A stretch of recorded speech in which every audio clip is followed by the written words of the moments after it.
Good morning and welcome to Worldwide Wisdom. Judaism is a very unique religion. It's very different to other religions in many ways. One of them is the way which we're going to discuss in tomorrow's class, the JLI, colorful profiles. How other religions are marketing. They're looking for new customers. Judaism is trying to turn away customers. We actually discourage converts, right? It's interesting, we're actually not trying to sell something. It's a very interesting concept. But today I'd like to share with you a different angle, which is the uniqueness of Judaism when it comes to our mission statement. When you run a business, what is it that you have that defines what you're going to do and what kind of customers you're going to pursue? It's called a mission statement or a business. What's it called? A mission statement, vision statement, but also a business plan. It's like the business plan, right? So what are we trying to achieve? For example, if you have a business whose sole goal is to make money versus a business whose goal is to make the world a better place. The question is, will you make a deal at any cost, even if it's going to put widows and orphans on the street? Or would you turn away certain deals because they don't align with your values, right? The Apple business plan, very interesting. Kalki says the Apple business plan is very interesting. If I'm not mistaken, the vision statement of Apple is something along the lines of to take technology and make it seamless, something like that. I think it's to change the world and how it communicates, learns, and something. I've read it. Apple? You're right. So maybe somebody can look it up, right? To bring the best user experience to its customers through innovative hardware, software, and services. Oh, I wasn't wrong. So to bring the best user experiences to its customers through innovative hardware and software. Perfect. That's it. Great. So once you understand what Apple's business plan is, what their vision statement is, it will change everything about how they operate. The question is, what is Judaism's business plan? What is the vision statement of Judaism? And that is what comes up in today's Torah portion, Parsha Acharei. We're talking about the holiest time of the year. We're starting off the portion with it was right after the death of the sons of Aaron, the two sons of Aaron who had entered into an area that was restricted to them. And they were thus, they died. They died. Their souls literally left their bodies because they had entered into a place that there was an unauthorized access. Trespassers will be prosecuted, taken to the next level, right? It was after they died, that's the name of the portion, that God commands Moses about how to conduct the holiest day of the year, the day of communion, the day in which mortal man connects with his mighty maker. I like the alliteration. And what happens then is Aaron, the high priest, or whoever will be the high priest at that time, will enter one man into one place, the Holy of Holies, on one day, and experience a union between maker and man, representing the union, the harmony, the synergy between heaven and earth. Now, when Maimonides tells us about this process, Maimonides is the encyclopedia of the Torah. Maimonides is the most authoritative figure in Jewish history, and he quotes the verse, "Bezos ya'avor Aaron el HaKodesh," with this Aaron shall enter into the holies. And in his encyclopedia of Torah, Maimonides tells us as follows. Let's take a look at what happens over here. I'll just read you quickly. It's actually chapter 4 of the laws of Yom Kippur, the service of Yom Kippur, and it goes like this. The order of the proceedings of this day are as follows. At midnight of Yom Kippur Eve, a lottery would be cast to decide which Kohen, which priest would perform the service of the removal of ashes from the pile of the middle of the altar. They go into all these little details, right? Then afterwards, when they reach the time to slaughter the daily morning sacrifice, a sheet of linen would be spread out between the high priest and the people. He then slaughtered the majority of the two vitals of the daily sacrifice. Afterwards, he would enter the sanctuary, burn the morning incense offering, clean out the lamps of the menorah. All this was done in the morning of Yom Kippur. After the daily offering, he would offer the bull and the 7 sheep, which is the musaf, the special offering of the day. Afterwards, he would sanctify his hands and feet, remove the golden clothings, immerse himself, don the white clothings. And he would do the various offerings of the Holy Temple. He would say as follows, I implore you, God, I have sinned inadvertently, I have transgressed intentionally, I have rebelled against you. I implore you, God, please atone for the sins, transgressions, and rebellious sins which I and my household have sinned, transgressed, and rebelled before you. He's asking confession. He would then cast a lot for the two goats. I'm just speed reading through Maimonides. He would cast a lot on the head of the two goats. One goat would be thrown off the cliff, and the other one would be slaughtered as the offering of Yom Kippur. Again, he confesses before God. Then he takes a fire pan and collects some coal from the altar at its west side. He would then descend from the altar and place the fire pan in the tiles of the courtyard. Then the incense spoon and a vessel filled with finely ground incense would be taken out to him, and he would scoop out with his hands enough to fill his hands, not less than a handful. He's carrying the spoon of incense, right? And what's he doing now? He took the fire pan in his right hand and the incense spoon in his left, and he walked through the sanctuary until he reached the Holy of Holies. He would find the curtain already folded to the side. Now, the curtain was normally closed. The Holy of Holies, this is the place that no man ever goes.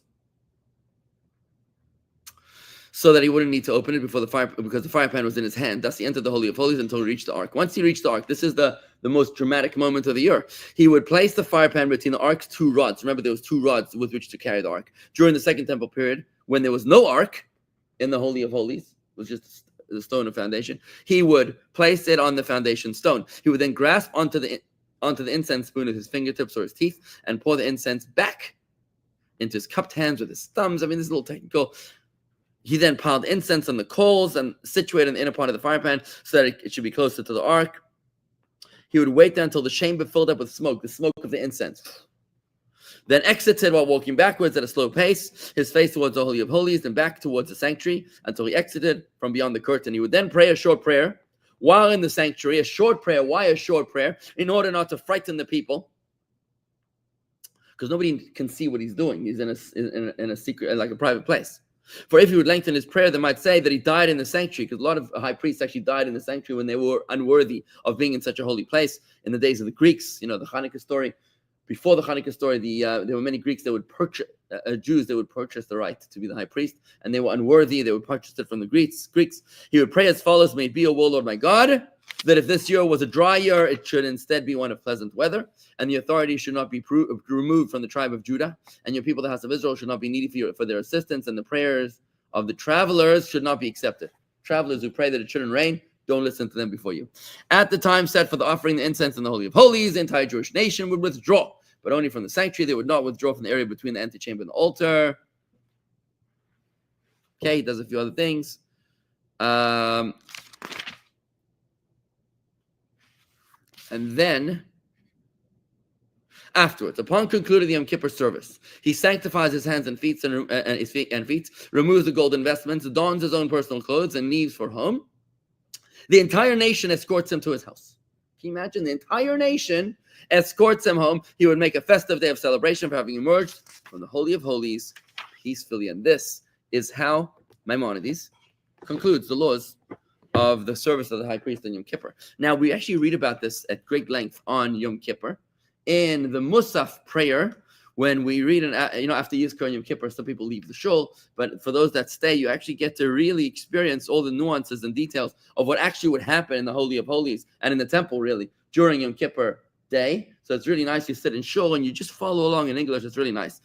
I just want to share with you a piece that we read on the day of Yom Kippur. Now, and so how radiant was the Kohen Gadol, the high priest, when he came out from the Holy of Holies in peace. Like the resplendent canopy spread over the vaults of heaven was the appearance of the Kohen. Like the lightning that flashes from the effulgence of the angels was the appearance of the Kohen. Like the celestial blue twined in the four fringes of the tzitzit was the appearance of the Kohen. Like the iridescent appearance of the rainbow in the midst of the cloud was the appearance of the Kohen. And we sing this.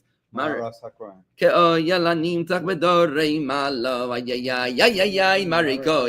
sing it, right? Like the splendor with which the Creator clothed the first beings was the appearance of the Kohen. Like the rose set in the delightful garden. Like a diadem placed upon the forehead of a king. Like the grace that shines on the face of a bridegroom. Like the brightness reflecting from the Kohen's headdress. Like Moses in concealment imploring the king for forgiveness. Like the bright morning star shining in the eastern horizon was the appearance of the Kohen. So this is the intensity of the moment here of what was going on when the Kohen would emerge from the Holy of Holies. And the question that the Rebbe asks is, that the details with which the Kohen would leave the Holy of Holies seem to be entirely unnecessary.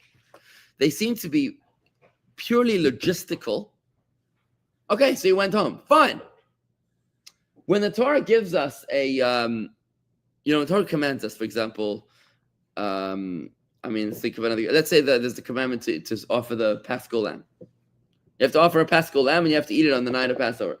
It doesn't say you have to offer the Paschal lamb, and then you have to make sure to remember to go home, and then you have to remember to get into your bed at night, and with a pillow. It doesn't say, because that's logistical. Like, obvious, the Torah doesn't need to tell you every little detail of your life. Why would it be, the Rebbe asks, that Maimonides, in the code of Jewish law, would incorporate an unnecessary detail? And as we read it over here in the prayers of Yom Kippur, why do we need to know that he went home and that he had a meal? Like, obviously, what else was he doing? Was he just going to the movies? Like, what do you think he was doing? He went home and he sat with his family. We got it, right? Here, the Rebbe points out, lies the mission statement of Judaism. One would think, or the business plan of Judaism, one might think that the goal is only communion with God. One would think that the purpose is to experience the heights of spirituality, and that is the pinnacle of mankind's experience. Comes Maimonides and he says, oh no, once he came out of the Holy of Holies, he needed to come back to his house and have a meal, a festive meal. He needed to eat food, which sounds oh so anticlimactic.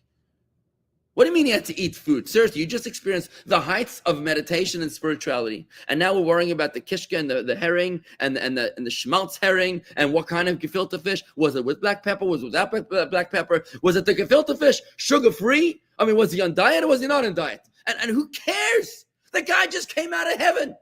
He came out of the holiest place on earth, and we're worrying about recipes. This here, friends, is the business plan of Judaism.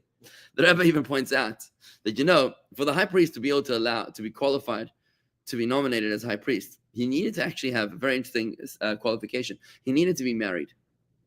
If he did not have a wife, then he was disqualified from being the high priest, because it says he has to pray for himself and for his house. What's his house? Ein beiseli ishtoi. A person's house is nothing other than his wife. Right? Why? One would think that, the holiest people in other religions are celibates. They don't have time for human failings like sexuality or relationships or, worrying about love and marriage and romance. I mean, who has time for this if you're a holy person? Comes Torah and says, oh no, if you're going to be the high priest representing the nation before God, if you're going to experience communion with God, then you need to be married. And in fact, there was a reserve high priest in the wings, just in case the first high priest's wife died before Yom Kippur or on Yom Kippur. In case his wife died and he would therefore be disqualified, the reserve high priest was all ready to roll to come out and do his, to take over the spot.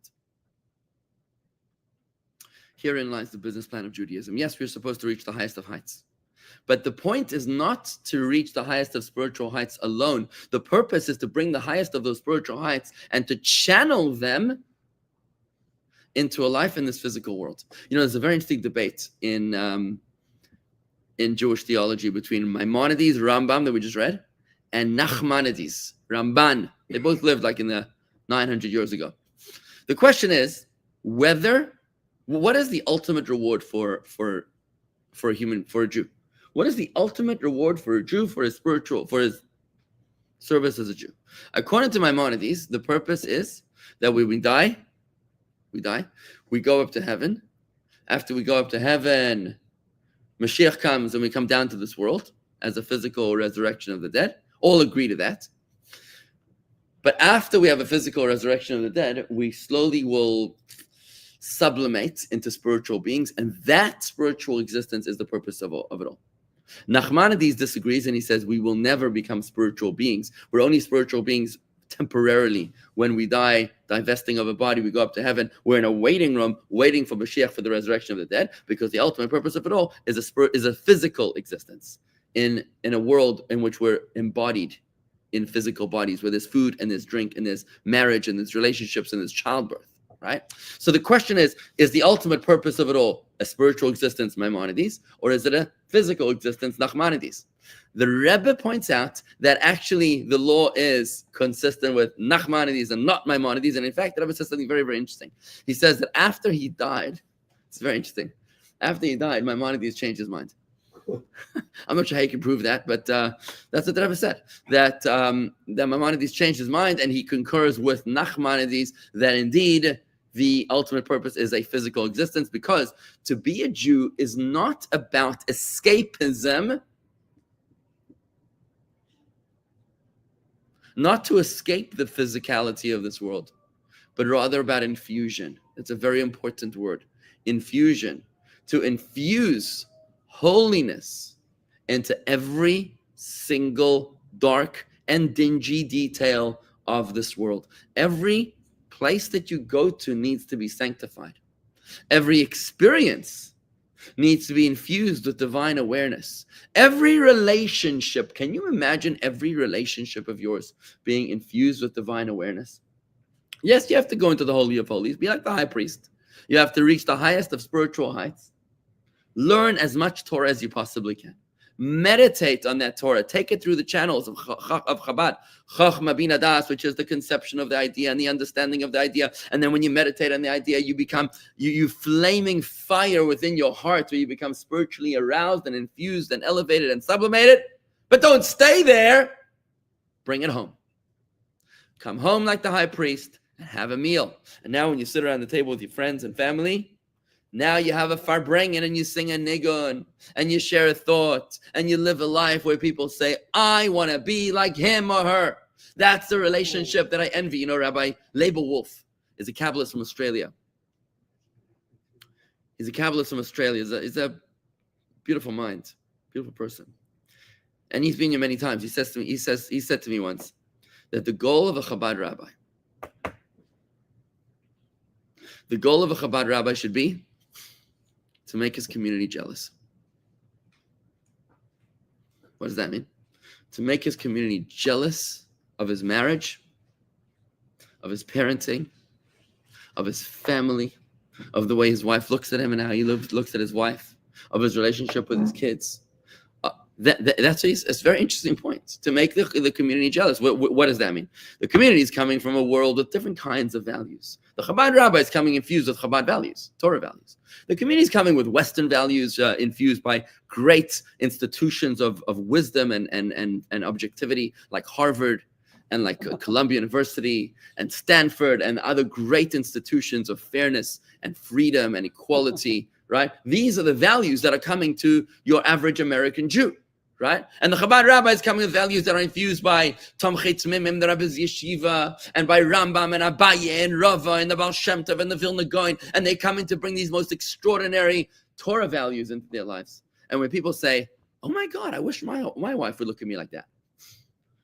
I wish I would have that kind of relationship with my kids." That's what Labor Wolf is talking about. This is the business plan of Judaism, to be able to channel our holiness into the meal, into the home, to go home, to bring it home, and not to leave it lofty. There are groups of Jews. I'm sorry, I'm on a roll here, but I get you in a second. I'm on a roll now. There are those who say, there are those observant Jews that say that the whole purpose of life is in order to learn as much Torah as possible, so that you can have a very lofty portion in the world to come. So that in heaven you get a really nice penthouse suite, and then in heaven, you get lots and lots and lots of spiritual reward. Chabad scoffs at that. Chabad scoffs at that approach.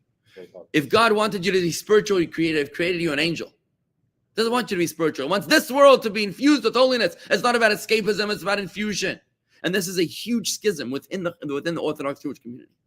Within the Orthodox Jewish community, there are many Jews that they believe the goal of life is to be as spiritual as possible. That's why they don't need to work. They don't want to work. Money is meaningless to them. They'll learn Torah their entire lives, and that's a beautiful thing. And their wives will work because their values are such that this world is of zero importance. What's important is the education of the kids, is that the kids should learn Torah, that the husband should learn Torah, is that the kids should see the husband, the father learning Torah all day and all night. That's the values. And not to minimize the importance of that. It's beautiful. But You weren't placed into this world only to be a spiritual being. You were placed into this world in order to sanctify this world, which means if you're going to sanctify Fifth Avenue, Manhattan, or if you're going to sanctify the boardrooms and the bank accounts of the Fortune 500 companies in this world, that's not going to happen by you studying Torah all day and all night. I mean, it's nice for you to do that, but imagine if you're a businessman.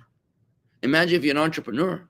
Imagine if you're an innovator, engineer, inventor. Imagine if you're an engineer that creates the next Apple, iPhone, whatever, and you're wearing a yarmulke and tzitzis, and you infuse it with Jewish values. Imagine if the engineers of Tesla, who figure out how self-driving cars are going to work consistent with Shabbos, right?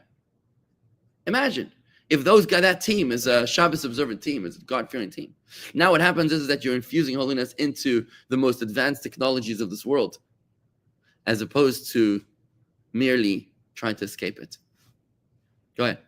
Oh, you're talking, I'm thinking of what happened to Aaron's two sons. Exactly. Oh, beautiful. That's about first start. That's a perfect example. It's amazing that that's the name of the portion. It's almost like the fact that Aaron's two sons died had nothing to do with anything.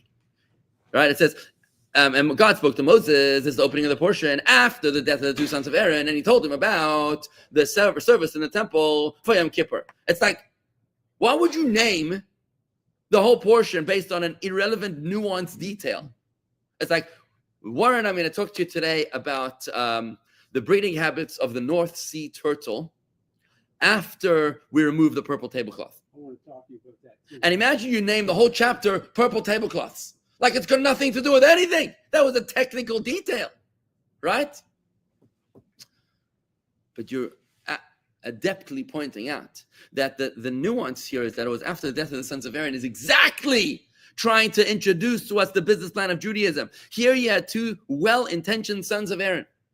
What they wanted to do was to get close to God. And God is saying, close but no cigar, nice try. You guys are right. It's nice you want to get close to God, but that's not the way to do it. You don't go upwards.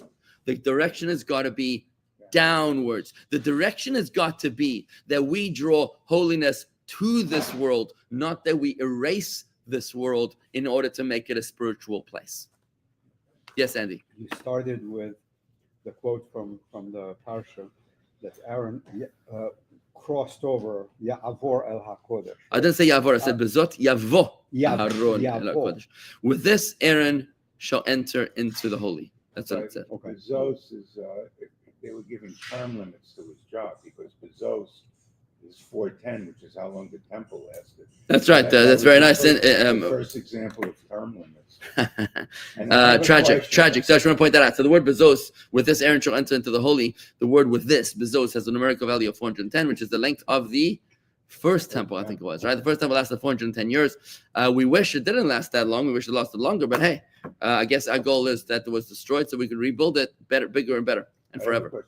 You said that the Kohen Gadol, when he got to, he went to his house to eat with all the congregation. You know why they must have followed him? It's Yom Kippur. They were probably hungry. They figured if he's eating, That's some kiddush, man. Some break the fast that they had over there at the house, sponsored by the high priest. What? right? I mean, the old adage that the punishment should be commensurate with the crime. Isn't this a bit overkill? You know, no pun intended. Overkill. It's not. You mean the sons of Aaron? You don't like that they died? Wasn't a punishment. I mean, how about something a little less than killing? I don't think they got a punishment at all. You They know, got their wish. I mean, I don't think they got a punishment at all, my friend. Well- Think about this. What did they want? The sons of Aaron wanted to become one with God. They wanted to be close to God. That's exactly what they got. Yeah. So how about not so close? Back off a little bit. How about if God said to them, how about you saying, how about if God said to them, guys, by the way, that's not the way to do it? So, okay, fair enough. Maybe you could have done it that way.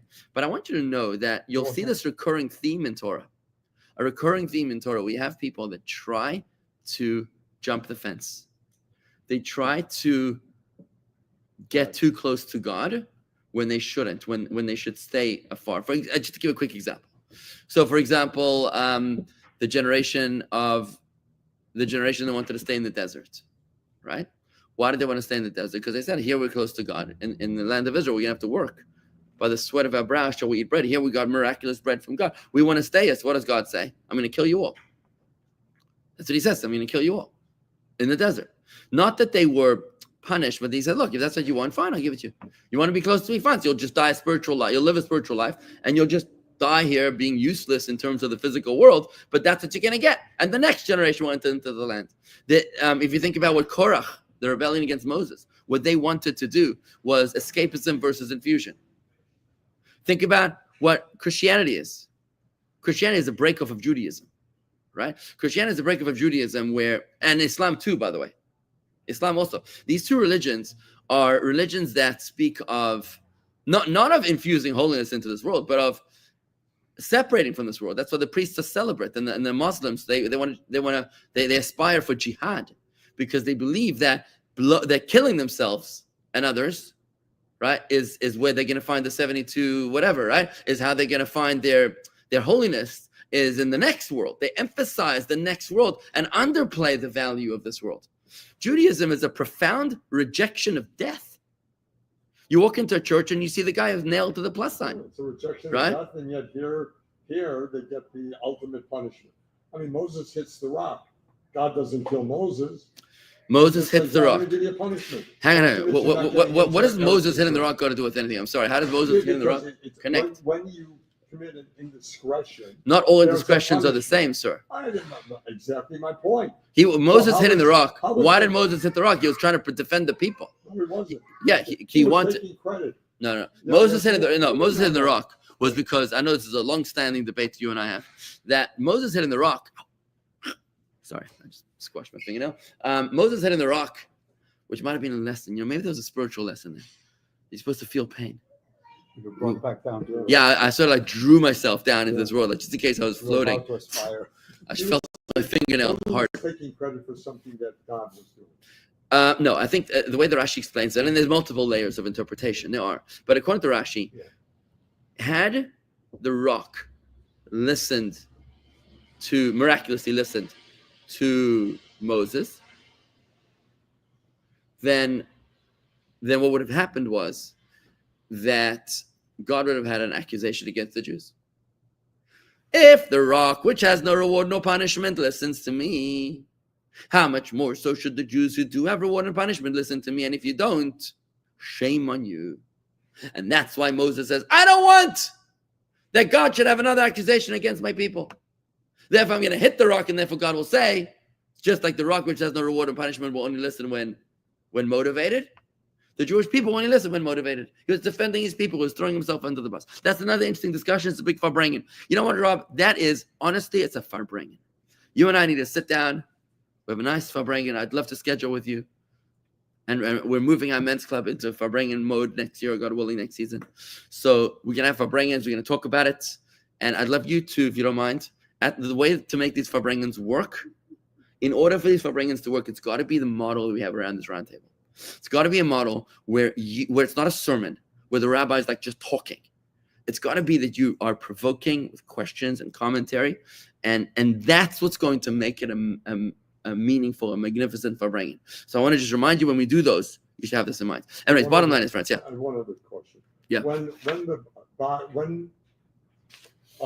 we come back down and are infused into our body, are we infused into our 76-year-old body with the aches and pains, or a 17-year-old body? Which body are we So infused our in? commentaries explain So that the way that we return to this world when we resurrect Yeah. is into the most mature version of ourselves. You don't want to be a 17-year-old, Oh, really? a 17-year-old immature, naive, right? Would you imagine you came back as a 17-year-old and all that you've learned about relationships, all that you've learned about life is now rewinded? Seriously? No.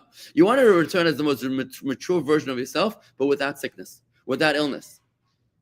Can you imagine? So you'd have the strength of a 17-year-old in the body of a So when 77-year-old. you come back, Yeah, there's no your illness. mind is I thought you can come back with the body of a 17-year-old, The wisdom. but with the wisdom of your. I'm getting a question here from Idris. I have no idea how this connects to anything, but I might as well just answer because it's cute. Do you think Israel has international acceptance after what it did? Answer me as a religious man, not as a politician. Well, I think it means after Israel tries to defend itself and bring back its hostages.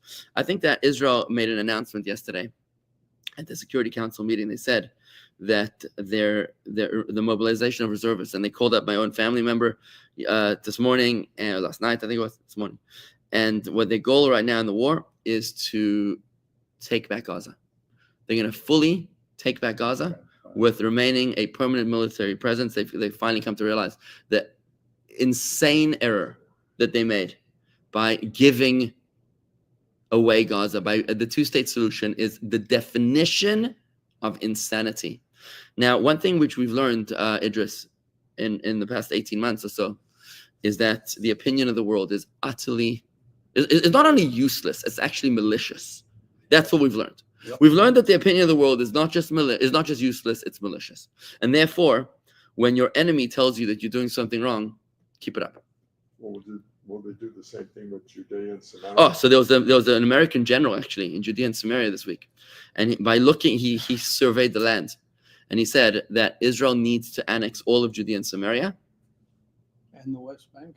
in order to prevent That's Judea, sorry, in order to prevent another October 7th. It's only a matter of time before another October 7th If you happens. Just do Gaza and leave Judea and Samaria. So Idris is asking, what is the fate of the people of Gaza? He's asking me, what is the fate of the people of Gaza? The people of Gaza are unfortunately complicit in their crimes of Hamas. They voted in Hamas, and they have not shared with Israel the location of the hostages. They will not betray. Israel constantly sends them SIM cards and phone numbers and anonymous tip lines and $5 million bounties in order to turn in Hamas, in order to tell them where the hostages are. Yet none of them, we speak to the hostages. You know who held these hostages captive? They don't say we were held. Some of them say we were held in tunnels, but others say we were held in a doctor's house. There was children and women that were abusing us. This is what's going on. You look at those awful ceremonies of returning the hostages, and they got children cheering the Bibas children's death. Right? Unfortunately, you're dealing with a very evil society. And whatever. Enough said. I'm not gonna.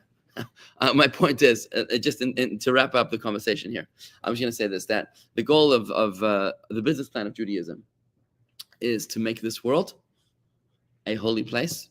The business plan of Judaism is not to escape this world in favor of a spiritual existence. How do we do that?